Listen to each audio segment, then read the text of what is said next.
እስራኤል ከአሜሪካ ጋር በመተባበር በኢራን ላይ የአየር ጥቃት መክፈቷን ገለጸች። እስራኤል ከአሜሪካ ጋር በመተባበር በኢራን ዋና ከተማ ቴሄራንና በተለያዩ የአገሪቷ ክፍሎች ላይ ሰፊና ተከታታይ የአየር ጥቃት መጀመሯን አስታውቃለች።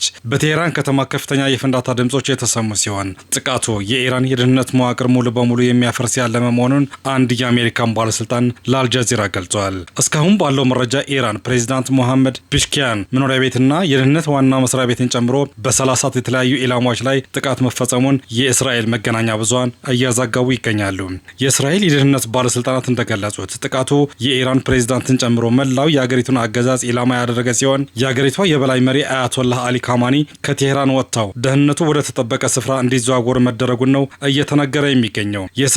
የእስራኤል መረጃዎች እንደሚጠቁሙት በፕሬዝዳንት ፔሽኪያን ላይ ግድያ ሙከራ እየተከናወነ ሲሆን ጥቃቱ በቀን መካሄዱ የኢራን መከላከያ ክፉኛን አስደንግጧል። እስራኤል ለሚቀጥሉት 4 ቀናት የሚቆይ ከፍተኛ የጋራ ጥቃት ለማካሄድ ዝግጅቷን ማጠናቀቋ የገለጸች ሲሆን ከጥቃቱ በኋላ ቴሄራን የቀደመ መልኳን አትይዝም ስትል አስጠንቅቃለች። በሌላ በኩል የእስራኤል የስለላ ተቋም ሞሳድ በፎርስ ቋንቋ ባስተላለፈው መልእክት ኢራናውያን የገዛ ሀገራቸውን አገዛዝ ለመታገል በሚያደርጉት ጥረት ብቻቸውን እንዳልሆኑ ገልጾ ፎቶዎችና ቪዲዮዎችን በማጋራት እንዲተባበሩ ጥሪ አቅርበዋል።